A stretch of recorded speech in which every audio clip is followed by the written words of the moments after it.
Cukup nggih? Masih cukup, Mas Pak. Maret. Masih berapa persen? Masih 59%. Oh, 59%. Ya, baik, mudah-mudahan nanti cukup ya. Baik, untuk waktunya kami silakan Bu Api, monggo. Silakan terlebih dahulu. Pak Hato. Ya, Mbak Selaras. Kemarin jadi UNS ya, Mbak ya? Iya, Bu, jadi UNS itu berapa, Mbak? mohon maaf, Pak. Gimana? Yang ada di RS UNS itu artinya berada berapa? Yang khusus petugas kefarmasian ya, Bu? Iya. Oh ya, yang untuk seluruh petugas kefarmasiannya termasuk TTK dan apoteker itu terdiri dari 65 orang. Saya ini meneliti subjek sampel saya TTK-nya, jadi dikurangi 16, jadi 49 responden saja, Bu.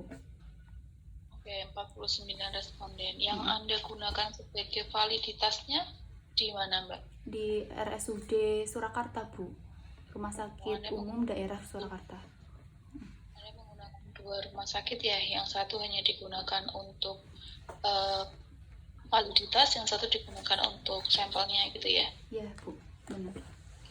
Sebenarnya boleh nggak sih Mbak, misalkan nih saya menggunakan 30 orang dulu di rumah sakit itu, kemudian diuji validitas, kemudian saya memasukkan kembali 30 itu, tapi diberikan kuesioner baru untuk dijadikan sebagai sampel, itu boleh atau tidak?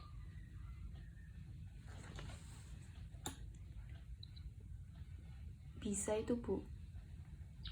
Bisa. Kenapa Anda tidak melakukan seperti itu kalau bisa, kan? Oke, nanti cari lagi ya teorinya ya. Oke, saya masuk ke naskah, tapi sebelumnya saya ucapkan selamat dulu sama Mbak Selaras ya, sudah sampai ke tahap ini Mbak. Terima kasih, Bu. Ya, harusnya di sini Anda sudah paham ya dengan apa yang Anda tuliskan yang di sini ya. Oke, saya mengomentari dulu dari naskah. Ini kemarin Anda cek nggak ya sebelum print ya, atau seperti apa? Karena penulisanmu itu masih banyak berantakan, jujur. Kemudian di sini itu tuh jarak antara tepi baris atas bawah kanan atas bawah kanan kiri itu berbeda ya, terutama yang atas itu jaraknya terlalu jauh banget. Nah, kamu kalau di pedoman berapa Mbak jarak atas kanan kirinya? 4433, Bu. 4433. Mana yang 4, mana yang 3? Yang kiri itu 4, yang bawah itu 4, yang bawah 3, yang atas 4, yang kanan 3, Bu. Oke, tapi ini kayaknya nggak sesuai ya kalau Anda mengatakan 4433 ya, nanti tolong dicek ya, karena masih banyak yang belum sesuai. Kemudian itu ya penulisannya ya. Kemudian di sini spasimu ya, spasi yang digunakan itu adalah 2 kan, 2 spasi kan. Tapi di spasimu itu ada yang lebih dari 2 ya, karena before afternya tidak kamu tuliskan dalam angka 0. Kemudian namanya yang berspasi, jadi seperti kata pengantar aja deh, di situ antara 5 dan 6 nya kamu spasi.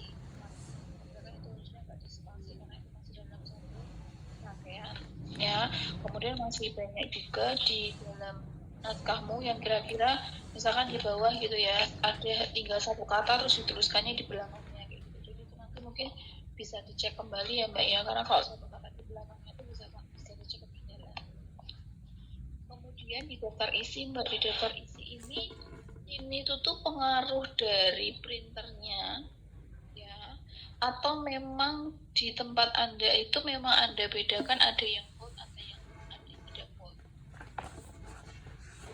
dia dicetak tebal atau ada yang tidak dicetak tebal, karena di sini itu kalau halaman judul pendahuluan oke ya, saya setuju kalau itu dicetak tebal, tapi begitu sampai ke latar belakang rumusan tujuan itu kan tidak ada cetak tebal, tapi bagi peneliti, bagi petugas, bagi rumah sakit itu Anda cetak tebal kembali ya. Berarti nanti kalau itu Anda sudah menggunakan format yang penulisan daftar isi kayak gitu ya, penulisan daftar isi pakai format di Word itu, nanti berarti di situ di belakangnya pun juga ada cara menggunakan sama enggaknya berbeda-beda. Nanti tolong dicek lagi ya Mbak ya.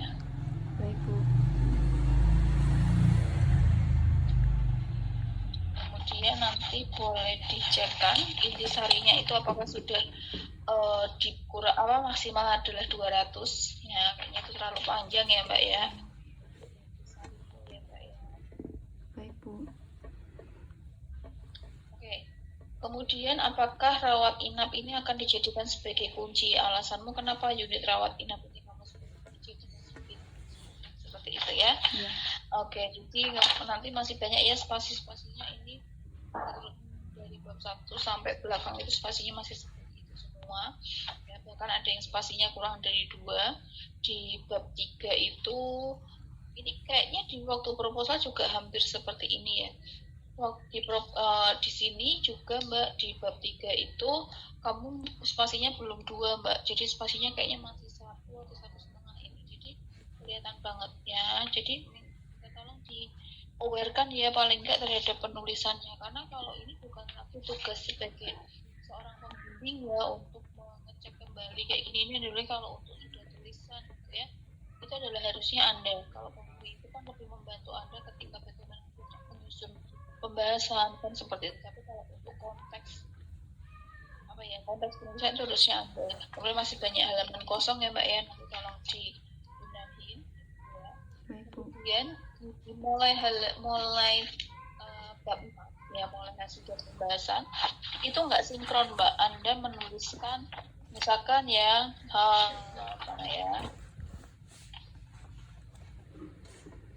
berdasarkan data tabel 3 diperoleh responden berdasarkan jenis kelamin, tapi tabelnya adalah tabel 4 yang Anda cantumkan di situ. Jadi nanti tolong dicek lagi tabel yang benar itu tabel yang mana ya. Dari halaman 42 itu tabelnya nggak sinkron. Kemudian penulisan tabelnya juga ada yang menjorok ke kanan, ada yang di tengah-tengah, itu nanti juga tolong dicek ya Mbak ya. Itu ya Mbak ya. Kemudian spasi antara huruf, antar kata itu juga masih belum kayak gitu ya. Yang mau saya tanyakan kemudian cara pembahasanmu dulu ya. Cara pembahasanmu ini yang Anda tuliskan itu bukan membahas, tetapi adalah Anda menuliskan kembali apa yang ada di dalam tabel, kemudian Anda tuliskan dengan bentuk kalimat ya. Jadi kayak mengulang itu intinya seperti itu ya. Kemudian sebelum saya bertanya di situ, untuk catatan kaki ya, untuk catatan kakinya itu masih beberapa yang belum tertulis di Dapus ya. Contohnya ada Depkes RI tahun 2012 itu belum ada di Dapus. 2007 belum ada. Kemudian ASHP juga belum ada. Jadi nanti tolong dicek Mbak supaya citasi yang digunakan dengan yang Anda tuliskan sebagai Dapus itu tolong dicek. Menggunakan Dapusnya menggunakan Mendeley, menggunakan Zotero, atau masih menggunakan manual? Saya manual itu, tapi biasanya saya kalau mencari referensi di Google Scholar atau Cendekia itu saya mengutip, kan ada kutipannya itu Bu, saya mengutip dari situ itu Bu. Iya, tapi ini kamu nggak ada di catatan kakimu sama di pustakamu tuh nggak sinkron, paham maksudnya? Iya Bu, paham. Jadi misalkan kamu buka dari buku A, tapi buku A itu nggak kamu tuliskan di dalam daftar pustakamu. Kemudian ada di halaman 58 yang daftar pustaka dari Noto Atmojo Sukijo tahun 2012. Ya di sini kamu menggunakan tahun 2010 dan 2012. Kemudian tulisnya adalah metode penelitian kesehatan. Kemudian lanjutannya mana? Nggak ada lanjutan.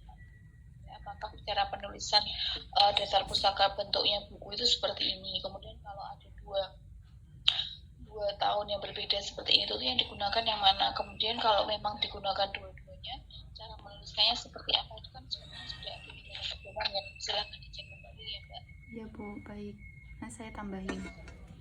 Nah di sini sebentar. Oke, satu lagi, nanti tabel-tabelnya bisa dijadikan satu ya Mbak ya. Jadi tabel karakteristik, kemudian tabel karakteristik pengetahuan itu jangan kamu beda-bedakan seperti ini gitu ya, karena terlalu panjang judulmu jadi kayak ngebuang-buang halaman seperti itu. Jadi nanti bisa dijadikan satu saja untuk jenis-jenis tabelnya ya. Kemudian di situ judulnya adalah gambaran tingkat pengetahuan tenaga teknis kefarmasian tentang aseptic dispensing di unit rawat inap ya. Iya, Bu. Di unit rawat inap ya. Apakah 40 saya tanya dulu deh, di rumah sakit UNS kan ini 49 itu Anda gunakan semua kan seperti itu ya? Iya, Bu. Cara pembagiannya di rumah sakit UNS itu seperti apa? Apakah semua itu memang masuk ke rawat inap ataukah ada yang masuk ke rawat jalan atau dua-duanya atau gimana? Iya. Dalam 49 responden saya itu terdapat rolling dalam beberapa periode, Bu. Jadi semuanya pernah merasakan atau melakukan tindakan aseptic dispensing. Terus apa fungsinya di unit rawat inap ini, Mbak? Paham nggak maksud saya? Karena kalau kita menuliskannya adalah gambaran tingkat pengetahuan tenaga teknis kefarmasian tentang teknik aseptic dispensing di unit rawat inap, kayak gitu ya. Itu terkesan lebih ke arah, apalagi Anda di sini menuliskan di halaman 44 ya, karakteristik responden berdasarkan unit kerja. Padahal kan itu sistemnya rolling kan. Ketika Anda penelitian kan tidak semuanya dirawat inap. Nah, itu kan harusnya nggak perlu ditampilkan di sini. Ya, ini tuh judulnya itu kan maksudnya adalah teknik aseptisnya kan yang di unit rawat inap kan seperti itu kan. Kalau menurut saya biar nggak ambigu, unit rawat inapnya bisa Anda hapus saja. Jadi gambaran tingkat pengetahuan tenaga teknis kefarmasian tentang aseptis dispensing di instalasi farmasi Rumah Sakit UNS Surakarta. Oh, baik, Bu. Ya. Kemudian tabel untuk berdasarkan unit kerja juga silakan Anda hapus. Orang di judul Anda ya sudah menyatakan unit rawat inap, kenapa di tabel 7 ya ini tulisannya nah ini kayak gini nih. Tulisannya di tabel 6 tapi tulisan tabelnya tabel 7, nanti silakan disebutkan yang benar yang mana. Di halaman 44. Nah, itu kalau menurut saya tabel ini tuh dihapus saja karena kan nggak sinkron, kecuali Anda benar-benar bisa mendapatkan berapa orang yang saat itu dirawat inap, berapa orang yang saat itu dirawat jalan, kemudian di IGD, di IBS itu. Ya, Mbak selaras ya. Baik, Bu Afi. Ya, kemudian Mbak selaras mengkategorikan lama kerja ini berdasarkan dari apa, Mbak? Kok kurang dari 1 tahun, 1 sampai 5 tahun, lebih dari 5 tahun ini berdasarkan dari apa?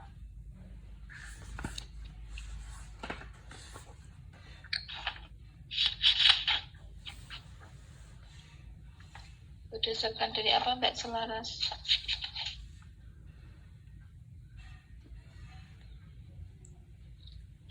Berdasarkan dari kalau bekerja yang sudah senior itu memiliki berpengetahuan atau pengalaman yang baik dan banyak itu, Bu. Iya, I see. Tapi di sini nih loh Mbak, kok kamu bisa mengkategorikan dia kurang dari 1 tahun, kemudian 1 sampai 5 tahun. Kenapa nggak kamu mengatakan kurang dari 2 tahun, 2 sampai 5 tahun?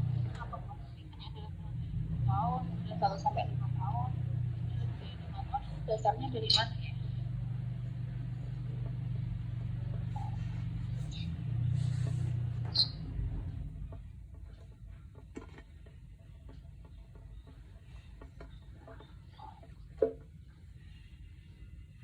Nggak tahu ya, asal menuliskan ya. Jadi semua yang kamu tuliskan di sini tuh harusnya ada dasarnya. Kemudian memang tidak diambil usia ya Mbak ya. Apakah usia tidak berpengaruh terhadap jenis pengetahuan Mbak? Tingkat pengetahuan Mbak selaras? Anda tidak mengambil usianya, usia respondennya? Tidak itu, Bu. Saya tidak mengambil karakteristik responden berdasarkan usia. Nah, jadi nanti harusnya kalau masih punya ada datanya ya isinya bisa dimasukkan. Kemudian tabel karakteristik yang berhubungan dengan tingkat pengetahuan ini juga nanti silakan dijadikan satu yang supaya lebih ringkas gitu ya. Baik, Bu. Oke.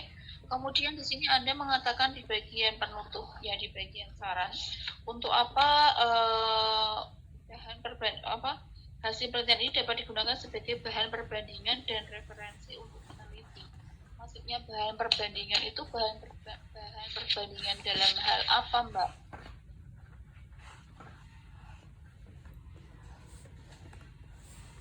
Ini nggak perlu nyari kan ya? Coba lihat ke arah kamera aja. Ini nggak perlu nyari karena Anda yang menuliskan sebagai bahan perbandingan. Yang Anda maksud sebagai bahan perbandingan itu yang mana, Mbak? Untuk apa? Perbandingan penelitian saya dengan penelitian yang akan datang, Bu. Oke, apakah itu sebagai saran? Kemudian Ya. Anda menyarankan juga bahan pertimbangan untuk melakukan penelitian selanjutnya tentang teknik aseptis dispensing. Yang Anda harapkan dari penelitian Anda ini akan dilanjutkan penelitian yang seperti apa, Mbak Selaras?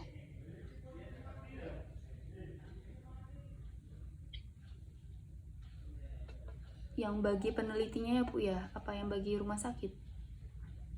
Iya Mbak, lah itu kan di bagian penelitinya kan, namanya saran itu kan kayak gini kan, saran apa yang akan Anda berikan, kayak gitu kan, dari hasil penelitianmu ini tuh kamu bisa menyarankan apa, kayak gitu kan, oh persarannya adalah ada bisa melanjutkan penelitian, kan kayak gitu. Nah, melanjutkan penelitiannya yang dalam bentuk dari aset resistensi itu penelitian yang seperti apa, boleh saya dikasihkan contoh?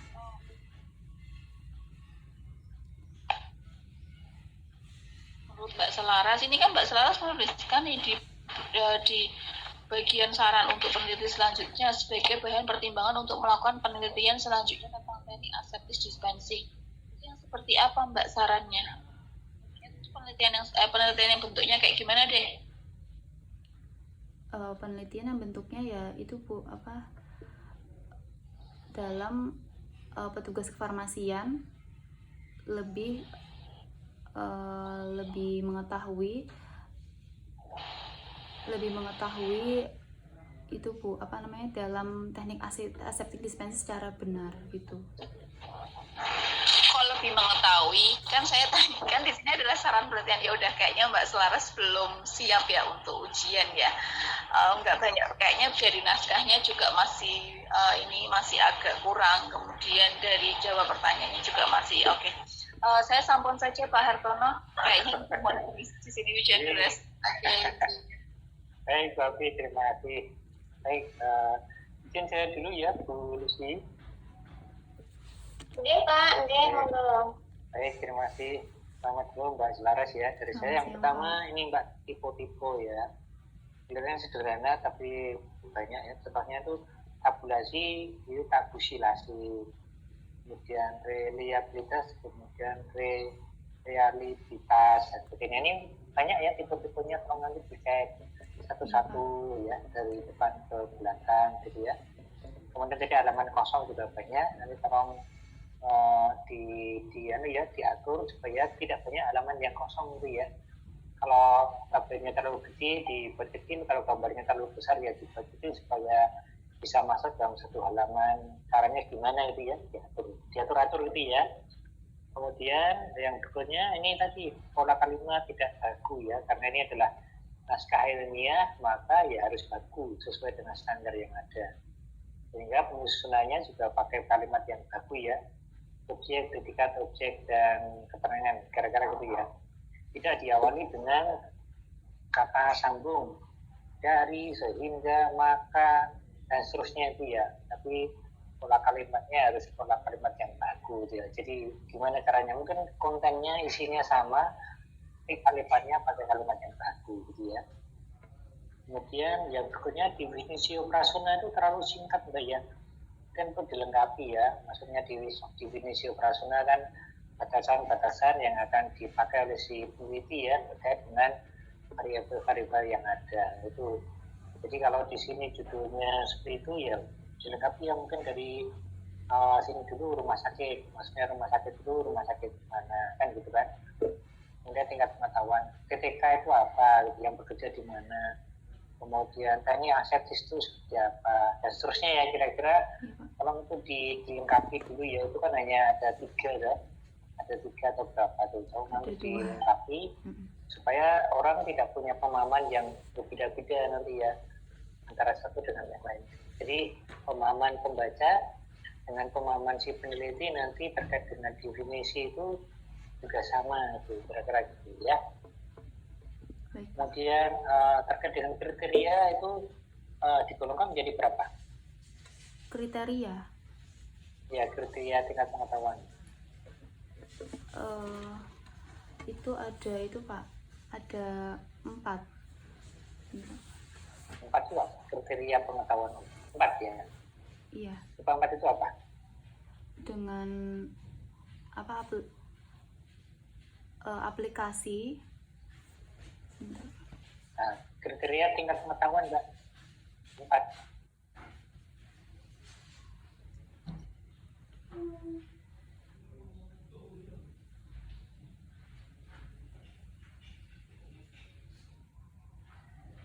Di naskahmu ada loh Mbak. Wah, bisa pilih.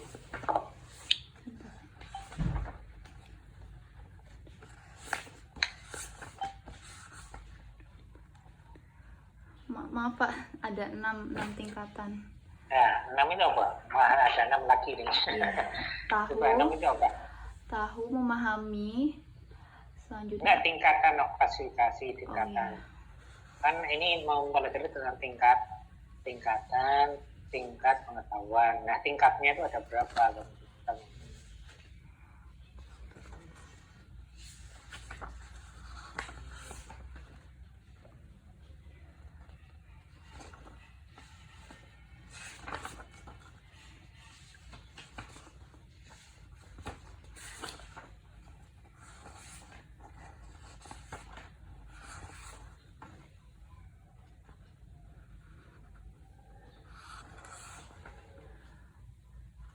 Kamu mengklasifikasikan tingkat pengetahuan jadi berapa? Bukan yang kriteria responden itu ya Pak ya? Kan tingkatan sama responden kan beda jauh ya. Tingkat pengetahuan kan ada 3 tuh Mbak. Oh, Baik. baik, cukup ya Pak. Nah, Ya, kan kurang. itu tuh. Tapi di punya Mbaknya tuh kadang-kadang hanya ada 2. Baik, kemudian cukup. Iya Pak itu. Jadi tolong dicek ya. Iya. Jadi yang benar yang mana tuh? Baik, Baik, cukup, kurang Pak. cukup dan kurang, Dan atau baik, cukup. Nah, nanti tolong dicek itu kelihatan ada yang hanya ada 2 tuh, baik dan cukup gitu ya. Jadi cukupnya ada 2, 0 sampai berapa sampai berapa itu ada 2 cukupnya. Nah, mana yang benar? Nanti tolong dicek dulu ya Mbak ya. baik, Pak. Kemudian jadwal time schedule mungkin tidak perlu ya, itu hanya dipakai di mungkin dilakukan, tidak usah dituliskan di laporan nggak perlu gitu ya. Baik, Pak. Kemudian terkait dengan tabel tadi udah banyak tabel, mungkin bisa dilihat ya sama